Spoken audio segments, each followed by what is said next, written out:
আমাদের অনন্য স্টোরি সকল প্রকার পার্ট গল্প দেখতে আমাদের চ্যানেলটি সাবস্ক্রাইব করে পাশে থাকা বেল আইকনটিতে ক্লিক করে অল নোটিফিকেশন অন করে দিন। খেয়ে নে শ্রেয়া, তারপর গোসল দিয়ে আয়, এখনই পার্লারের লোক এসে পড়বে। খিড়কির ধারে দাঁড়িয়ে তপ্ত পরিবেশ অবলোকন করছিল শ্রেয়া। ঘাড় বাঁকিয়ে মৃদু স্বরে আওড়ায়, স্যারকে দেখিয়েছিস? দেখলাম তো, সকালে নাস্তা করে বেরিয়ে গেলেন। ও হ্যাঁ, আয়ুষীর মাধ্যমে তোর বিয়ের বেনারসি অর্নামেন্টস সব পাঠিয়েছেন। রাতে মা বলল হলুদের কাপড় যা দিয়েছিল তোকে ওইগুলোই নাকি তুই পরিসনি। তার মানে তোর পরনেরগুলো মায়ের দেওয়া ছিল না, সাথ দিয়েছিল। শ্রেয়া তৎক্ষণাৎ প্রত্যুত্তর করতে পারেনি। কিয়ৎক্ষণ পর দুই অধর নড়ে উঠল। হয়তো। প্রিয় এবার নাস্তার প্লেট থেকে একটা পিঠা হাতে নিয়ে বলল, সাত তোকে ভালোবেসে ফেলেছে শ্রেয়া, নয়তো আড়ালে আপডালে এত যত্ন। শ্রেয়ার অন্তঃকরণে বৃষ্টি নামল। শীতল হলো হৃৎপিণ্ড, কপলের উষ্ণতা অনুভব করে নিমেষে। প্রিয়র উচ্চারিত বাক্যখানা ফেলে দেবার নয়। আবারও টুকটুকে লাল বেনারসি ছড়িয়ে হাজির হলো শ্রেয়া চৌধুরী বাড়ির সদর দরজায়। পার্থক্য, আজ সাথে বধূবেশে প্রিয়ও রয়েছে। মেহরিমা ফাতেমা কাউকেই দেখতে পায়নি ও, শুধু ত্রিহা চৌধুরী ওদের হাসি মুখে বরণ করে নেয়। তুর্য ও আয়ুষ আসে খানিকক্ষণ পর। আয়ুষী ও রহিমা ফ্রিজ থেকে ঠান্ডা পানি এনে দিল সবাইকে। শ্রেয়ার পানি পান করতে ইচ্ছে করছিল। গাড়িতে তুর্যের পাশে বসে থাকতে থাকতে কণ্ঠনালী শুকিয়ে কাঠ। শব্দহীন ছিল পুরো যাত্রা। তুর্য না চাইল ফিরে, না বলল কিছু। তবে শ্রেয়ার বিদায়ের মুহূর্তটা জীবনের অনেক বড় পাওয়া ছিল। বাবা মা নেই বিধায় প্রথমবার আশ্রমের কেউ ওর জন্য এক ফোঁটা চোখের জল ফেলেনি। দ্বিতীয়বার পুরো উল্টো হলো। প্রিয়র মা ওকে জড়িয়ে ধরে কাঁদলো অনেক, বলল, তুই আমাদের বাড়ির মেয়ে, আজ থেকে কখনো বাবার বাড়ি নেই বলে মন খারাপ করবি না। প্রিয়র বাবা তুর্যের হাত ধরে বিনয়ী স্বরে বলে দিলেন, আমার মেয়েটাকে এতিম ভেবো না, কখনো মনে করো না তোমার শ্বশুর বাড়ি নেই, ওকে নিয়ে বেড়াতে আসবে। আচ্ছা, একটু একটু করে কি সব পাওয়া হয়ে যাবে? জীবনের অপূর্ণতার ঘর পূর্ণতায় ভরে উঠবে? ভালোবাসা, সুখ, সংসার সব মিলবে? শ্রেয়ার ধ্যান ভাঙল আয়ুষী হাতে পানির গ্লাস ধরিয়ে দিতে। এক চুমুক দিতে কর্ণে আসে ত্রিহার কণ্ঠস্বর, ভাবিকে ডেকে আন আয়ুষী। সাথে সাথেই আয়ুষীর উত্তর, একবার ডাকতে গেলাম না আম্মু, আসবে না বড় আম্মু, সোজা সবটা বলে দিয়েছে। ভাবিদের রুমে দিয়ে আসি, সারাদিন অনেক ধকল গিয়েছে। ত্রিহা ধিমে যাওয়া কণ্ঠে বলল, তাই কর। মাও এসে শুয়ে পড়লেন, শরীর নাকি ভালো লাগছে না, ওদের বিশ্রামের দরকার, পরে ডাকা যাবে খাবারের জন্য। রহিমা ও আয়ুষী মিলে ঝুলে প্রিয় ও শ্রেয়াকে যার যার রুমে দিয়ে আসলো। তন্মধ্যে প্রিয় এক উদ্ভট নির্লজ্জ কাণ্ড ঘটিয়ে ফেলেছে। শ্রেয়ার কানে কানে বলে উঠল, যা বলে মাফ নেই। সকাল হলেই কিন্তু মধুচন্দ্রিমার কথা শুনবো বলে দিলাম, আমিও শোনাবো আমারটা। শ্রেয়ার তখন লজ্জায় মরি মরি অবস্থা। মনে পড়ে যায় তুর্যের সেদিন সিঁড়ি ঘরে বলা, মধুচন্দ্রিমা নিয়ে বলা এক একটা শব্দাংশ। দেহ শিউরে ওঠে, বুকে দ্রিম দ্রিম শব্দ হয়। সেসব কল্পনা করে যা কিছু সময় পেরুলেই বাস্তবে রূপ ধারণ করবে। অকস্মাৎ বজ্রপাতের আওয়াজ শুনে শ্রেয়ার সুন্দর মধুময় ভাবনার জগৎটা ভেঙে গেল। 3 বছর পূর্বের কথা উদয় হয় মস্তিষ্কে। এমনই এক অন্ধকারাচ্ছন্ন রাত ছিল, বৃষ্টি ছিল, লাল বেনারসি ফুলের সৌরভ, সব কিছু ছিল, সব একই রকম। আবারও কি ঘটনার পুনরাবৃত্তি হবে? আজ সারা দিন, সন্ধ্যা, রাত ভ্যাপসা গরমে পরিপূর্ণ। ঝড় আসতেই পারে। আগের সাথে মেলানো নিছক বোকামি। কি সুন্দর ঘরে বাতি চলছে, রশ্মি ছড়িয়ে ছিটিয়ে আছে। এখনো গভীর রাত হয়নি। মুখে পানি ছিটাতে পারলে বেশ শান্তি মিলত। ভেবে নিল তুর্য বললেই ফ্রেশ হয়ে নিবে। অনেক কথা, প্রশ্ন জমে আছে, সেগুলোও বলতে হবে তাকে। শ্রেয়ার প্রতীক্ষার মরিয়া অবস্থার অবসান করে তুর্য ঘরে ঢোকে। কোনো প্রকার চাহনি নিক্ষেপ না করেই বলে, তৃতীয় বিবাহ বার্ষিকীর শুভেচ্ছা তোমাকে মিসেস শ্রেয়সী। আজ তাদের বিবাহ বার্ষিকী। কই, ওর তো মনে নেই। ভুলে গেল। কিন্তু তুর্য কেমন করে জানলো? পা গুটিয়ে আরেকটু জড়সড় হয়ে বসে, আর চোখে চেয়ে দেখে তুর্য আলমারি খুলে টি শার্ট বের করে নিচ্ছে, সাথে একটা শাড়ি। বড় বড় পা ফেলে শাড়িটা রাখে ঠিক শ্রেয়ার উন্মুক্ত পায়ের কাছে। শ্রেয়া পা আরও গুটিয়ে ফেলে। তুর্য ক্রূর হেসে বলে, ভয় পাওয়ার কারণ নেই। আজ আমি পাগল না। তোমাকে চাওয়ার এই কক্ষে ফিরিয়ে আনার পিছনে শুধু দুটো কারণ আছে। চক্ষুদ্বয় তুলে তাকালো শ্রেয়া, প্রশ্নসূচক চাকুনি নিক্ষেপ করলো। কেমন ভয়ঙ্কর লাগছে তুর্যের হাসিটা। অভ্যন্তরের কম্পন বাড়িয়ে চলেছে অনবরত, কারণ নিঃশব্দের হাসিতে ভয় থাকে। এত মারাত্মক হয় কি হতে পারে কারণগুলো?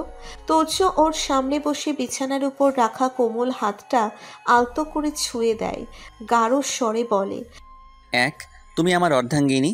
2, হৃদয়ের টান। নিরাপত্তার বেড়াজালে আবদ্ধ সদ্য বিয়ে নামক সম্পর্কে বাধা পড়া একজোড়া কপোত কপতি। ছোট নয়, আবার বেশ বৃহৎ নয়। ইটপাথর দ্বারা তৈরি মধ্যম আকৃতির কক্ষ জুড়ে গোলাপ রজনীগন্ধার সুবাস বইছে বাতাস মাধ্যমে। জানালার কপাট দুটো মেলা। প্রবেশদ্বার পেয়ে সাই সাই করে অবলীলায় সমীরণ একে অপরের সঙ্গে লেপ্টে থাকা দুই দেহ স্পর্শ করছে। প্রতিবার কায়ার উষ্ণতা কমিয়ে হিম শীতল করে তুলছে। প্রিয় নিস্তব্ধ প্রহর দীর্ঘ করতে পারেনি।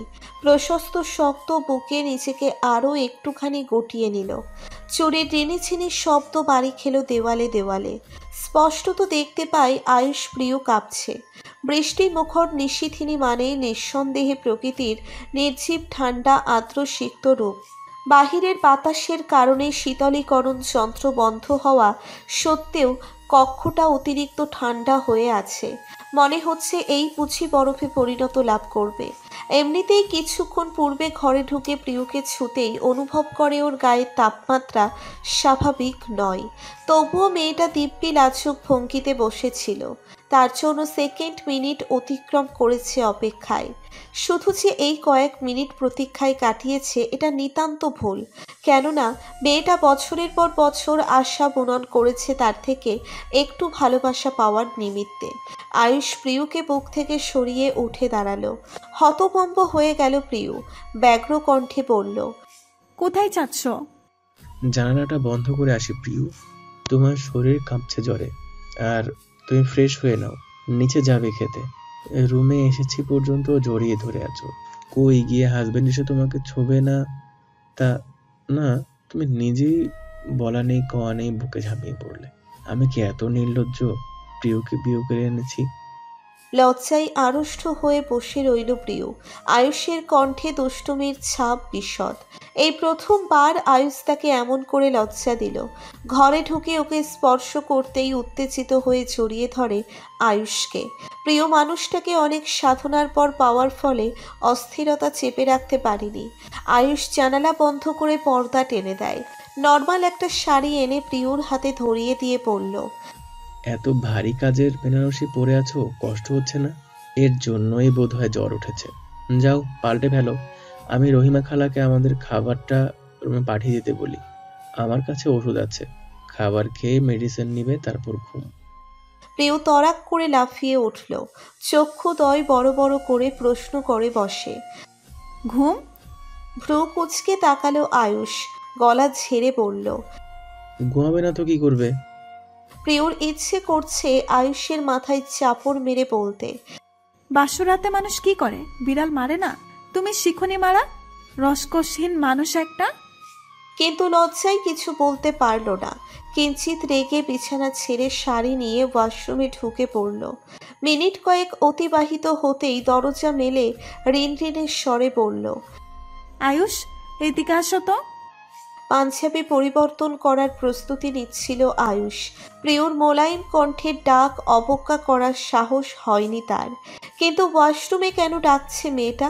প্রশ্নবিহীন এগিয়ে গিয়ে নরম গলায় আওড়ায়, বলো। প্রিয় উল্টে ঘুরে ধীর কণ্ঠে বলে উঠল, কমরের কাছে সেফটি পিনটা খুলে দাও না, আমি পারছি না। খুব বাজেভাবে শাড়ির সাথে আটকে গিয়েছে হয়তো। ঠোঁটে ঠোঁট চেপে আয়ুষ প্রিয়র কথা মোতাবেক সেফটি পিন খোলায় মনোনিবেশ করল। খুলতেই শাড়ি সরে গিয়ে চোখে পড়ে মেয়েটার ফর্সা উন্মুক্ত কোমর। গলা শুকিয়ে আসে তার। আনমনে মস্তিষ্কের বিরোধিতা করে হাত প্রিয়র কোমর স্পর্শ করে। ঘাড়ে কাঁধে তপ্ত নিঃশ্বাস আছড়ে পড়ছে। চোখ যুগল নিমীলিত হয়ে আসে প্রিয়র। অনুভব করে সুস্পষ্ট হাতে একজন সুদর্শন পুরুষ ওর কোমর জড়িয়ে ধরে নিজের সাথে মিশিয়ে নিয়েছে। শ্রবণ হয় আয়ুষের মাদকতা মেশানো কণ্ঠস্বর। ইচ্ছে করে নিয়ন্ত্রণ হারা করার জন্য কাছে টানলে, তাই না? ভেবেছিলাম জ্বরে ভোগা মেয়েটাকে আদরের রোগে আক্রান্ত করব না, কিন্তু মেয়েটাই এখন এনিয়ে বিনিয়ে কাছে টানছে। কি চাইছো? তোমার ইজ্জত সঁপে দিবে আমার হাতে? প্রিয়র দেহের পশম খাড়া হয়ে গেল। শিরশির করছে সমগ্র গা। সরে যেতে নিলে আরো কঠিনভাবে নিচের বুকে পেছন থেকে বেঁধে রাখে আয়ুষ। গাঢ় স্বরে ডেকে ওঠে, প্রিয়। সঙ্গে সঙ্গে প্রিয়র সারা। আজ একটা সত্যি কথা বলতে চাই। ভেবেছি কখনো বলবো না, তখন আমার বিবেক আমার মনের দুয়ারে কড়ানির জানায়, যাকে ভালোবাসি তাকে ঠকানো উচিত না। তোমার আগে একটা মেয়ে আমার মনে দাগ কেটে যায় এক পলকে। তাকে প্রথম দেখি এতিমখানায় একটা কাজে গিয়ে। কয়েকটা মেয়ের সাথে বসে ওদের কথা শুনছিল চুপি চুপি। সেদিন থেকে নিজের আবেগ অনুভূতিকে আমি শুধু মেয়েটাকে খুঁজে পেতাম, কিন্তু আমার সেই অনুভূতির নাম হয়নি কখনো, হতেও দেইনি আমি। সে শুধুই এক সমুদ্র আবেগ থেকে গেল, যার কুল কিনারা পাইনি, আর চেষ্টাও করিনি, কারণ সময় আমার অনুকূলে থাকেনি। তাকে পাওয়ার সাধ্য দূর চিন্তা করাও হারাম হয়ে উঠেছিল। তুমি জীবনে আগেই ছিলে। আকার ভঙ্গিতে কত শতবার বোঝাতে চাইতে ভালোবাসার কথা, বুঝেও এড়িয়ে যেতাম। কিন্তু আজ আমি সত্যিই তোমাকে চাই, খুব বেশি চাই। জীবন সুন্দর করে তোলার জন্য বেশি কিছু প্রয়োজন নেই প্রিয়, কেবল ভালো সঙ্গী হলেই চলবে, যেটা তুমি। অন্তঃস্থলে কড়াভাবে কেঁপে কেঁপে ওঠে প্রিয়র। নিজেকে সামলে শঙ্কিত কণ্ঠে বলে উঠল, সেই মেয়েটা শ্রেয়া? কোমরে হাতের বাঁধন ঢিলে হয়ে যায় মুহূর্তেই। ঠাউর হতেই প্রিয় চট করে ঘুরে তাকায়। চোখ রাখলো আয়ুষের চোখে। মৃদু হেসে বলল, আচ্ছা আয়ুষ, আমরা যা করি তার পেছনে আমাদের স্বার্থ লুকিয়ে থাকে, তাই না? এই যে আমি তোমাকে চাই, এর পেছনে স্বার্থ হলো ভালোবাসা। তেমনি শ্রেয়ার জন্য আমার কাছে যখন সাহায্য চাইলে, এর পেছনেও কিন্তু তোমার মনে ওর জন্য অনুভূতি ছিল। তাতে আমার একটুও কষ্ট নেই, বিশ্বাস করো। হতে পারে ও তোমার প্রথম অনুভূতি, কিন্তু আমি আমার বলের শেষ ঠিকানা। শ্রেয়া আমার কাছে আসার প্রথম কয়েকটা দিন তোমার ওর প্রতি অস্থিরতা বলে দিত ও ঠিক কতটা ক্ষত করেছে তোমাকে। চাইলেই ওর হাতটা ধরতে পারতে, কিন্তু এমনটা করনি। ভাইয়ের বইয়ের প্রতি সম্মানের দৃষ্টি নিক্ষেপ করেছ। অনুভূতিদের চাপা দিয়ে অদৃশ্য হয়ে হাতে হাত না রেখে নতুন পথে হাঁটতে শিখিয়েছ মেয়েটাকে। এমন একটা মেয়েকে জীবনসঙ্গী হিসাবে পেয়ে আমি নিজেকে ভাগ্যবতী কাতারে ফেলতে একবারও হসকোচাবো না, পিছিয়ে আসবো না। এতটুকু বলে প্রিয় লম্বা নিঃশ্বাস ফেলল। পরক্ষণেই শুনতে পেল আয়ুষের অনুরোধ সূচক কণ্ঠস্বর, can I kiss you little প্রিয়? প্রিয়র অধরে লজ্জালো রেখার দেখা মিলে। মাথা ঝাঁকিয়ে পায়ের আঙ্গুল মেঝেতে ভর দেয়। উঁচু হয় খানিকটা। আয়ুষ কোমর চড়িয়ে কপালে আঁকে ওষ্ঠের পরশ। ধীরে ধীরে গাল চিবুক ছুঁয়ে দেয় ঠোঁটের সাহায্যে। কণ্ঠনালী ভারী হয়ে আসে, বলে, আজ তুমি অসুস্থ, অন্যদিন আদর করি। প্রিয় মুখ ফুলিয়ে অন্যদিকে তাকালো। নিজের চেহারা দেখাবে না আয়ুষকে। ভেতরে ভেতরে অত্যাধিক রাগ হচ্ছে। সাথে সাথেই হকচকিয়ে ওঠে। কোলে তুলে নিয়েছে আয়ুষ ওকে। জড়সড় হয়ে পাঞ্জাবি খামছে ধরল। কণ্ঠনালী গড়িয়ে বেরিয়ে গেল, ফ্রেশ হবো না? পরে একেবারে গোসল সেরে নিও। নিজে যখন উস্কে দিয়েছ, বাধা আর মানছি না। হাঁসফাঁস অবস্থা প্রিয়র। মুখ ফসকে বেরিয়ে এলো, এখনো তো গভীর রাত হয়নি। আয়ুষের দুপা থেমে গেল তৎক্ষণাৎ। কিছুক্ষণ নির্নিমেষ চেয়ে রইল প্রিয়র দিকে। চাহনি বুঝতেই এক হাতে মুখ ঢাকার চেষ্টায় লেগে পড়ল ও। এমতো অবস্থায় প্রচণ্ড হাসি পেল আয়ুষের। একটু ঝুঁকে ফিসফিস করে বলল, সকাল দুপুর সন্ধ্যা রাত সবটাই ফ্রি আমি তোমার জন্য। শুধু একটু ইশারা করলেই দিনের আলোতেও আমি আধার নামিয়ে দিব। প্রিয় ফটাফট বলে উঠল। ছি, বিশ্রী লোক। শ্রেয়া বেনারসি পাল্টে বসে আছে। ঘড়ির দিকে তাকিয়ে দেখল অনেক সময় পেরিয়ে গেছে, অথচ তুর্য আসার নাম গন্ধ নেই। সেই দুটো কারণ বলেছে অপেক্ষা করো বলে গেল, আর এলো না। প্রতিবার ওকেই কেন তুর্যের জন্য চাতক পাখি হতে হয়? আর কত গুনবে অপেক্ষার প্রহর? কত প্রশ্ন জমে আছে। কখন করবে? রাত একবার পেরোলো, সকাল ঠিকই আসবে, কিন্তু বিশেষ এই সন্ধিক্ষণটা ফিরে আসবে না। বিয়ের প্রথম রাতকে সন্ধিক্ষণ বলা ভুল। শুধু কি দুটো দেহের মিলনের কারণে শ্রেয়া এমনটা ভাবছে? একদমই না। দুটো হৃদয়েরও মিলন ঘটে। তুর্য বলেছে হৃদয়ের টান, এটার অর্থ অনেক রকম ভেবে নিয়েছে ও। প্রথম যেটা ভাবলো সেটা হলো ভালোবাসা। শ্রেয়ার সত্তাই তোলপাড় সৃষ্টি করে তুলেছে দ্বিতীয় কারণখানা। ঠিক করে নিল আজ তুর্যকে সব বলবে, সেদিন ছেড়ে যাওয়ার জন্য ক্ষমা চাইবে। ওর দৃঢ় বিশ্বাস তুর্য ফেলে দিবে না ওর কথাগুলো। তুর্য রহিমাকে সাথে নিয়ে দরজার সামনে এসে দাঁড়ালো। রাশভারী গলায় বলে উঠল, আমাকে খাবারের প্লেটটা দিয়ে তুমি গিয়ে শুয়ে পড়ো খালা। রহিমার মন চাইল শ্রেয়াকে একটা বার দেখার, তবে তা প্রকাশ করল না। প্রত্যুত্তরে জানালো, আচ্ছা।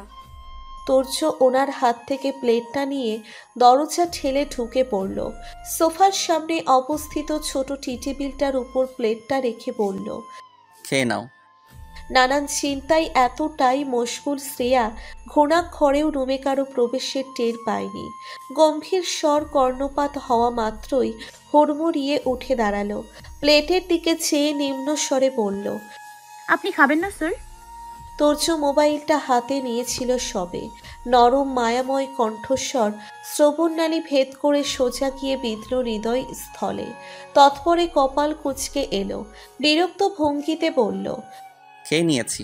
পরে মনে হলো বাসর ঘরে ফুলের মাঝে ছাত্রীকে অভুক্ত বসিয়ে এসেছি, তার খাতির যত্ন করতে হবে না? বেশ রোমান্টিক ব্যাপার না? স্যারের বাসর ঘরে ছাত্রী। পুনরায় তাতে দাঁত চেপে বলে উঠল, খেয়ে জলদি বেলকনিতে আসো, এখন আর বৃষ্টি নেই, কথা আছে তোমার সাথে। শ্রেয়া চিহুব্বা কাটল কথার মানে বুঝতে পেরে। মনে মনে প্রতিজ্ঞা বাক্য আওড়ায়, ভার্সিটিতে স্যার, বাসায় জামাই, প্রাণীর স্বামী। কয়েক লোকমা খেয়ে গুটি গুটি পায়ে বারান্দার খোলা দরজার অভিমুখে একপাশে পিঠ ঠেকিয়ে দাঁড়ালো। তুর্য তীক্ষ্ণ নজর নিক্ষেপ করলো ওর দিকে।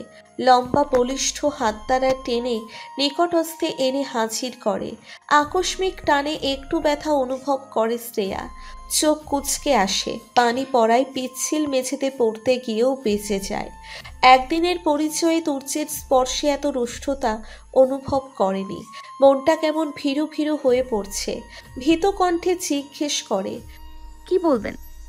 ওকে দেওয়ালের সাথে দাঁড় করিয়ে নিচু হয়ে কপালে কপাল ঠেকিয়ে দুর্বোধ্য হাসল তুর্য।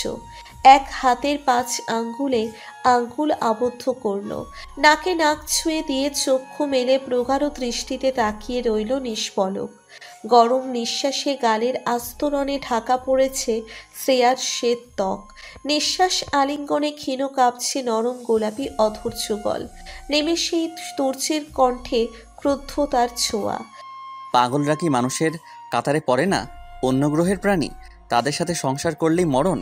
আমি খুব খারাপ শ্রেয়সী, সবাই নিজেকে ভালোভাবে উপস্থাপন করতে চাই, আমিও সেটা চাই, কিন্তু খারাপ স্বভাব ত্যাগ করে নয়। মানুষ তার অপরাধীর কাছ থেকে প্রতিশোধ নিতে পছন্দ করে, আমি ভালোবাসি শিক্ষা দিতে। নিমিলিত চোখ মেলে অনিমেষ চেয়ে রইল শ্রেয়া। বারান্দায় হলুদ রঙের আলো ছড়িয়ে আছে। দমকা হাওয়ায় বাধাহীন শাড়ির আঁচল সরে গিয়ে মেঝেতে গড়াগড়ি খাচ্ছে। সেদিকে কোনো হুঁশ নেই ওর। অন্তর্মহলে যে ঝড় উঠেছে তার নিকট বাহ্যিক অংশের এলোমেলো অবস্থা নিছক। সামনাসামনি অদূরবর্তীতে দাঁড়ানো রোষপূর্ব চাহনি নিক্ষেপ করে রাখা ব্যক্তির দিকে চেয়ে চেয়ে কেঁপে উঠছে অন্তর। শ্রবণ গ্রন্থিতে বারবার বাজছে তুর্যের ক্রোধ মিশ্রিত সেই বাক্যগুলো। বিশেষ করে সর্বশেষ উচ্চারিত শব্দগুলো যেন গলা চেপে ধরেছে, হৃৎপিণ্ড ক্ষত করেছে খানিকটা।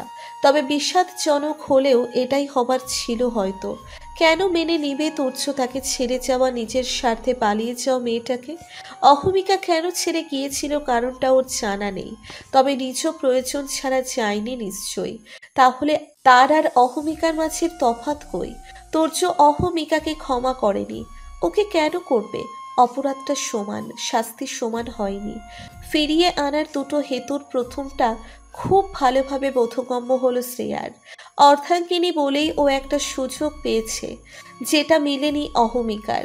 সেই কারণেই জোরেই ও দ্বিতীয়বার স্বামীর জীবনে ফিরে আসতে পেরেছে। তার মানে তুর্য ওকে সম্পূর্ণরূপে স্ত্রী হিসেবে মেনে নিয়েছে। ক্ষমা চেয়ে নিবে ও। দোষ যেহেতু করেছে, ক্ষমা চাইতে কিসের লজ্জা? কম্পনরত কণ্ঠে বলে উঠল, আমি অনেক বড় অন্যায় করেছি। আপনাকে ছেড়ে চলে যাওয়ার সিদ্ধান্তটা ভুল ছিল। বিয়ের পরদিন যখন শুনলাম আপনি... গলা ধরে এলো শ্রেয়ার। কষ্টের প্রখরত্ব তেজ বড্ড। কণ্ঠনালী চড়িয়ে আসছে স্বামীকে পাগল বলে সম্বোধন করতে।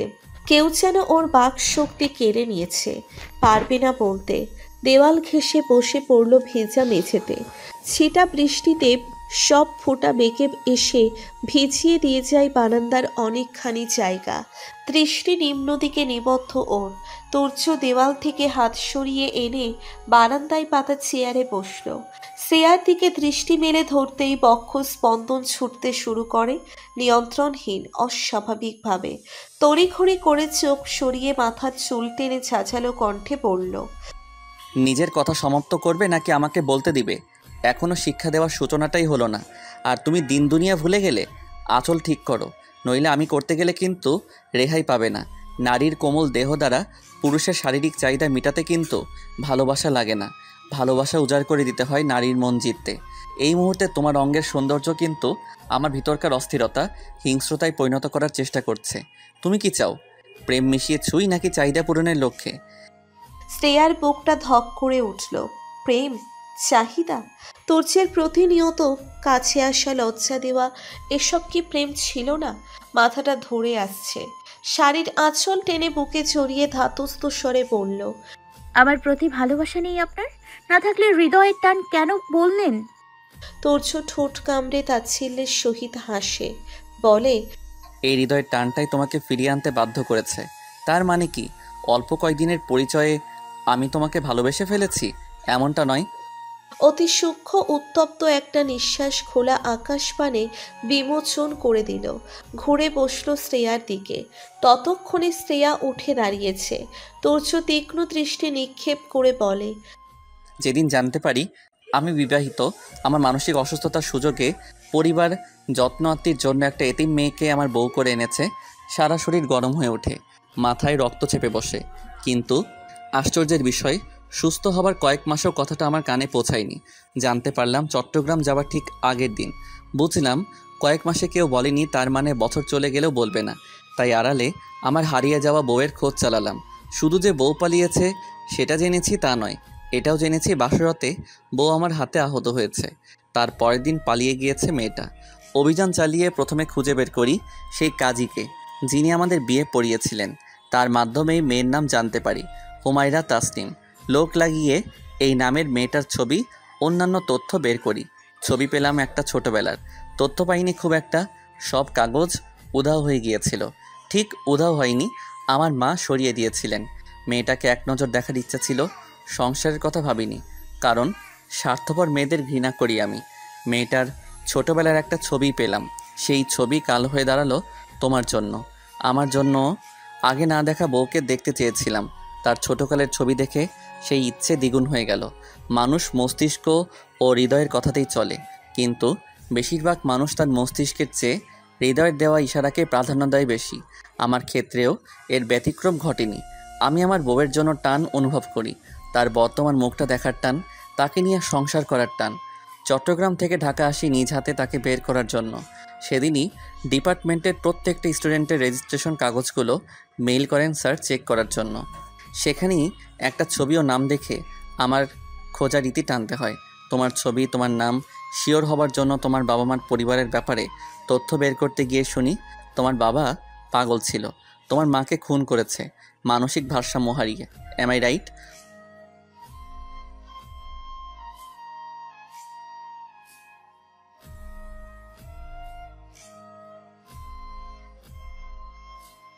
হ্যাঁ। তৎক্ষণাৎ কর্ণধার হয় তুর্যের তীর্যক কণ্ঠস্বর। তোমার বাবা মায়ের প্রেমের বিয়ে ছিল। তোমার বাবা মধ্যবিত্ত ঘরের ছেলে বলে কখনো তোমার নানার পরিবার তাদের মেনে নেয়নি।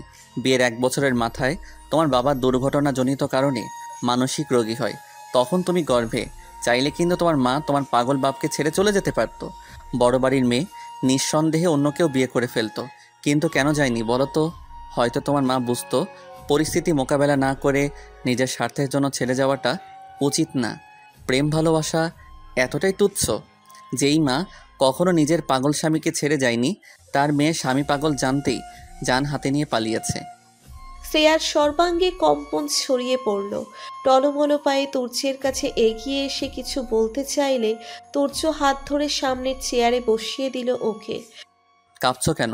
আমি মেরেছি তোমাকে নাকি অন্যভাবে ছুঁয়েছি? মারলে আদর করলে কাঁপবে। তাছাড়া তোমার শরীরের কম্পন যেন আমার চোখে না পড়ে। আর কি বলবে সেটা জানা আমার। তুমি নিজের অতীতের কথা ভেবে ভয় পেয়ে অবুঝের মতন পালিয়েছ। দুর্বোধ্য হাসল তুর্য, কণ্ঠস্বর খাদে নামিয়ে গাঢ় করে বলল, সিরিয়াসলি? অবুঝ শব্দটা মেনে নিতে পারলাম না।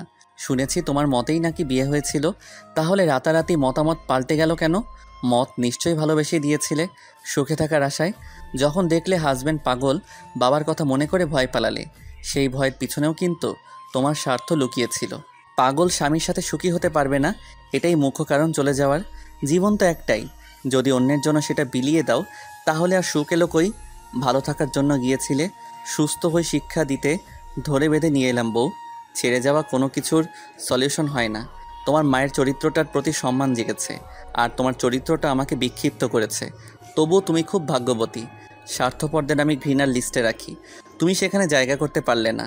আমার পরিবার তোমাকে ধোঁকা দিয়েছে বলে সমাজের সামনে স্বীকৃতি দিয়েছি, তবে তুমি আমার হৃদয়েরও টান। এতদিন যা যা করেছি একটু ইচ্ছে করে করেছি, জ্বালিয়ে আনন্দ পেয়েছি। বাকিটা স্বামীর দায়িত্ববোধ থেকে সব সময় করে যাব। যে আমাকে যাই বলুক, আমি নিজের মর্জিতে চলা মানুষ। কথাগুলো বলে চেয়ার ছেড়ে দ্রুত বেগে রুমে চলে গেল তুর্য। শ্রেয়া সেদিকে তাকিয়ে কাঁদতে চাইল, চক্ষু কোল জলে ভরপুর। তুর্যের একটা কথাও ফেলে দেওয়ার না। সত্যিই তো ভালো থাকার জন্যই ছেড়ে গিয়েছিল ও, কিন্তু যতক্ষণে বুঝ হলো সঠিক কাজ করেনি, ততক্ষণে মেহরিমা ওর জন্য চৌধুরী বাড়ির দরজা বন্ধ করে দিয়েছে। এটা কখনোই বলবে না ও তুর্যকে, কখনো না। মা ছেলের মাঝে প্যাচ লাগিয়ে কারো পরিবার নষ্ট করার ইচ্ছে নেই। যার পরিবার নেই সেই বুঝে পরিবারের মর্ম। রুমে যাবে কি যাবে না ভাবতে লাগলো শ্রেয়া। ঝরঝরে বৃষ্টির আরম্ভ হয়েছে। বসে আছে অনেকক্ষণ হবে প্রায়। তুর্য ওকে রুমে ডাকেনি, তাহলে কি জায়গা দেবে না রুমে? ধীরগতিতে হেঁটে আসলো, ওকে দিয়ে দেখে বিছানার অর্ধ উদম দেহে উপর হয়ে শুয়ে আছে তুর্য। ধবধবে ফর্সা পিঠ দেখে শ্রেয়া ঢোক গিলল। তুর্যের কথায় কষ্ট পায়নি ও, বরঞ্চ পরখ করেছে তার মনটা। অনুশোচনায় অনুতপ্ততার অনলে দগ্ধ হচ্ছে ক্ষণে ক্ষণে। এমন একটা মানুষকে ফেলে কি করে যেতে পারল ও? কি সুন্দর করে ওর ভুলগুলো ধরিয়ে দিল, বুঝিয়ে দিল। তুর্যই সঠিক, কিন্তু বুক চিরে দীর্ঘ নিঃশ্বাস বেরিয়ে আসছে এটা ভেবে তুর্য ওকে ভালোবাসে না। ভাবতেই বিষাক্ত যন্ত্রণায় ছটফট করে উঠল ভেতরটা। অগোছালো জীবনটা অবিন্যস্তই থেকে গেল। সারা দিনের ক্লান্তিতে দাঁড়িয়ে থাকা অসম্ভব হয়ে পড়ছে। বিছানার দিকে তাকাতেই ফুলগুলো দেখে হাহাকার ধ্বনি তোলে শ্রেয়ার বুকটা।